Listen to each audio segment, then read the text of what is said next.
Alexandra Amy, that was the person who deserved universal accolades. In 8th grade, she was a pain in our teacher's ass sometimes, but she was simply being her human self. Alexandra went about the business of living and growing as a human being. Our teacher would single me out, but I wanted to tell him, no, no, no, no, no, wait, no, no, not me.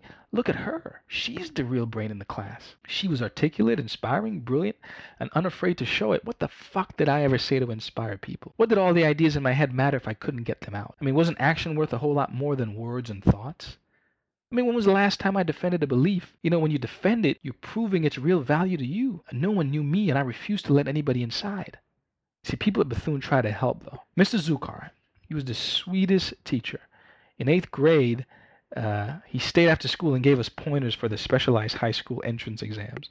New York City has three specialized high schools that you take a test to get in, and nobody from Merrimack Cloud Bethune had ever passed the exams. So we were their first real hope. And so he stayed and he gave us pointers and took practice tests. The same thing with Mr. Parazram, the math teacher, who introduced me to the coolest concept I ever figured out in middle school. It had something to do with the flying arrow and time. You see, if you look at the arc of a flying arrow, there was a guy that said an arrow theoretically doesn't move because it is occupying a specific space and time. When something is occupying a specific space and time, it is at rest. So if you look at the arc of a flying arrow and almost break it down like frames of a motion picture, every frame shows that the arrow is technically at rest. So theoretically it never moved. Now, I've never seen the flying arrow theory on an exam. I've never seen it on any test I've taken since the middle school. But it was the fact that Miss Parazaram thought that we could understand it. The beauty about the flying arrow theory to me in middle school was that he thought we were smart enough to get it. And since I was one of the first people to go, oh, I get it, I mean, obviously I felt pretty smart. And I could understand that flying arrow. I wanted to go someplace. I wanted to become a better person. I wanted to get out of the frustration of being this confused black boy, but I didn't know how. I mean, I thought I saw myself moving, but closer inspection showed that I was just still the same thing, stuck in a frame, and I wanted to get out.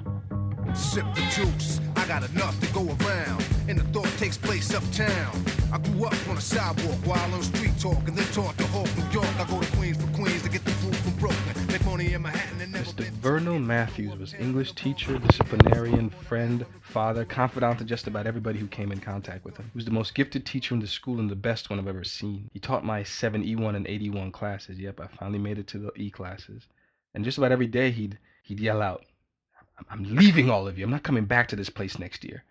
I mean, we knew he didn't mean it because every year, despite the knuckleheads, the thugs, the wannabe bad boys, he was back to teach. His classroom had the most pictures and colors and warmth in the building. He wore a three-piece suit every day and wrote with a black Parker fountain pen.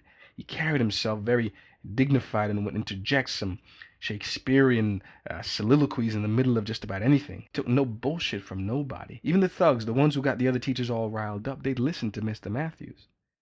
Now, why can't you be more like him? He would tell my classmates. Look at him. He's a perfect gentleman. He never says anything hurtful or acts a fool like the rest of you. He just does his work. Now, James or Francis or Keith, why can't you do that?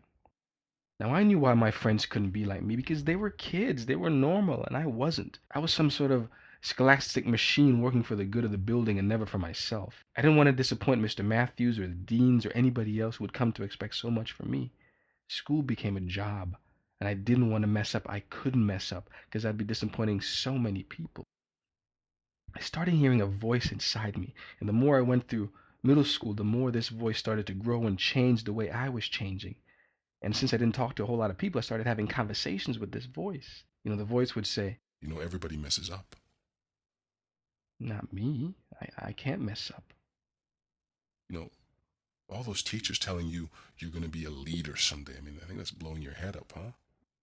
Maybe. I just don't want to be like everybody else. Why? Don't you ever get tired of asking me questions, man? Why do you ask that? I don't do that stuff because I want to be different. But why? I mean, I thought about it. Then I said, Black Power. In 8th grade, we had to write a paper on Black Power, and after spending hours at the Brooklyn Public Library and reading about Stokely Carmichael and the Student Nonviolent Coordinating Committee, or the Congress on Racial Equality, or the Nation of Islam, or the SCLC, about Martin and the Panthers and Malcolm and Angela Davis and Du Bois and everything that we had to go through just to get education in this country. For days we discussed the civil rights movements, its significance in American history, its power and its demise. And I remember those days because nobody acted up. We just talked and we listened. I wanted to share my opinions because I'd read enough and I had some opinions on it, and my voice was changing and it was encouraging me to speak. Other kids were talking.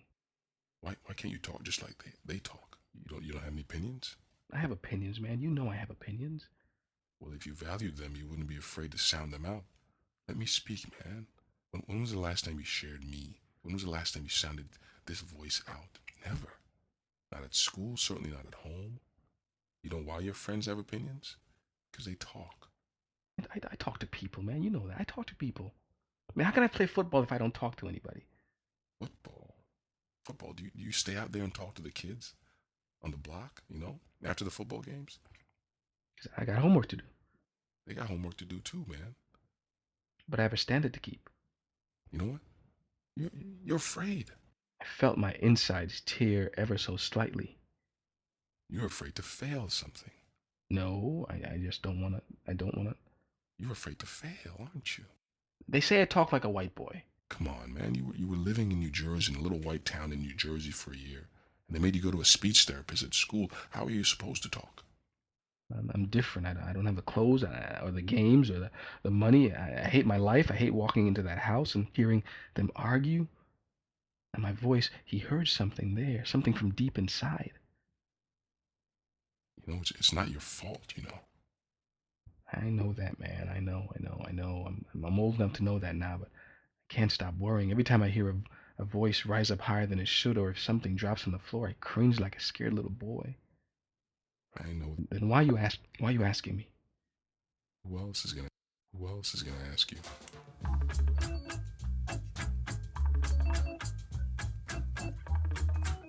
You see, the comedians, the troublemakers at Bethune, they were teaching me something else about school, that I had to have fun, man.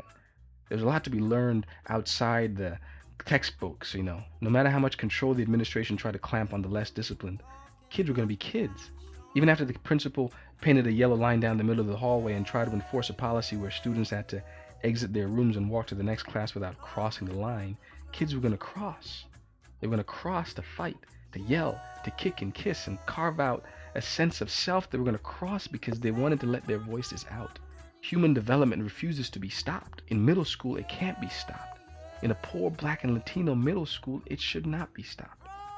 Bethune didn't live up to all his promises, but I was beginning to understand a bit of my life.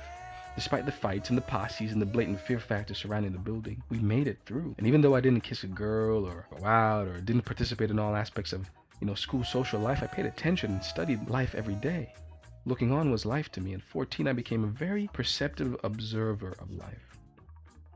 I mean, who would have thought that the biggest fad in 8th grade would have been chess? It was the oddest thing. The smart kids, the thugs, the punks, the gang members, the brains, the wannabe anythings all wanted to play chess. The most ardent players were the toughest, roughest boys in the building. If Jaleel would have still been in school in the 8th grade, I knew he would have been playing. My boy's gonna kick your ass, a spectator would say. Or you're in check now, punk. Your ass is his now, bitch. All the kids the Board of Ed had forgotten were settling their disputes on the chessboard.